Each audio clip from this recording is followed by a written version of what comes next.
সত্যিকার অর্থে উন্নয়ন এবং উৎপাদনের রাজনীতি ওনার হাত ধরেই কিন্তু শুরু হয়েছে। আজকেও গার্মেন্টস ইন্ডাস্ট্রি আমাদের নারীর ক্ষমতায়নের সবচেয়ে বড় প্রতীক। শহীদ প্রেসিডেন্ট জিয়া রহমানের সময় কিন্তু আমরা দেখলাম বাকশালে বন্ধ হওয়া 4টির বাইরে বাকি যত যে পত্রিকাগুলো রয়েছে সবগুলো খুলে দিয়েছে। অর্থাৎ বাকশালের সময় শুধুমাত্র 4টা গণমাধ্যম খোলা ছিল, কিন্তু যখন শহীদ প্রেসিডেন্ট জিয়া রহমান ধীরে ধীরে দেশে দায়িত্ব দিলেন, প্রতিটি গণমাধ্যমকে পূর্ণাঙ্গভাবে উন্মুক্ত করা হয়েছিল। এবং সেই ধারাবাহিকতা দেশের এবং খালেদা জিয়াও রাষ্ট্র পরিচালনায় এসেছেন। আমরা নিশ্চিত করেছিলাম প্রত্যেক সংবাদে পূর্ণাঙ্গ স্বাধীনতা ছিল। ইভেন অনেক ক্ষেত্রে গঠনমূলক, অনেক ক্ষেত্রে অযাচিত সমালোচনা করবার জন্য সেটা কোনো তথ্য বা উপাত্ত বা প্রমাণ ছিল না। আমাদের দেশের এবং খালেদা জিয়া যখন প্রধানমন্ত্রী ছিলেন ওনার বিরুদ্ধে এবং আমাদের বর্তমানে যিনি ভারপ্রাপ্ত সময় তারেক রহমানের বিরুদ্ধে অনেক অপপ্রচার হয়েছে, যার শুরুটা কিন্তু বিএনপি যখন সরকারে ছিল তখনই করা হয়েছে। তারপর একটিবারের জন্য কোনো গণমাধ্যম বন্ধ করা হয়নি, কোনো সম্পাদককে মামলা দেওয়া হয়নি, কাউকে হেনস্থা করা হয়নি, গোয়েন্দা বাহিনী থেকে ফোন দিয়ে কাউকে নিউজ নামানো হয়নি।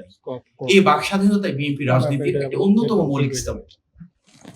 আর শহীদ প্রেসিডেন্ট জিয়া রহমানের কথা যদি বলতে হয়, শুধু বাক স্বাধীনতা না, শুধু মানবাধিকার না, শুধু আইনের অনুশাসন না, সত্যিকার অর্থে উন্নয়ন এবং উৎপাদনের রাজনীতি ওনার হাত ধরেই কিন্তু শুরু হয়েছে।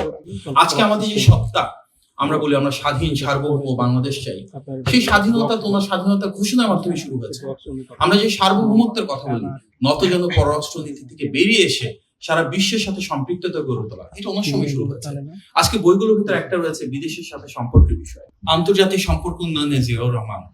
আমরা দেখলাম অনেক সময় ফরেন পলিসি কিভাবে মাল্টিফ্যাসেটেড হলো, মিডল ইস্টের সাথে সম্পর্ক স্থাপন হলো, যেখানে শুধুমাত্র জিয়াট্রি, আজকে আমরা যারা সৌদি আরবে যাই সেখানে দেখি সেই জিয়াট্রিও ছিল ডিপ্লোমেসির পার্ট। এবং এর পাশাপাশি বাংলাদেশ থেকে বিদেশে জনশক্তি রপ্তানি শুরু হলো, যার ধারাবাহিকতায় রেমিটেন্স আজকে বাংলাদেশের একটা মৌলিক খুঁটি। ওয়েস্টার্ন ওয়ার্ল্ডের সাথে উনি কানেক্টিভিটি গড়ে তুললেন এবং সেটার পার্ট হিসেবে বাংলাদেশে গার্মেন্টস ইন্ডাস্ট্রি শুরু করলেন। আজকেও গার্মেন্টস ইন্ডাস্ট্রি আমাদের নারীর ক্ষমতায়নের সবচেয়ে বড় প্রতীক।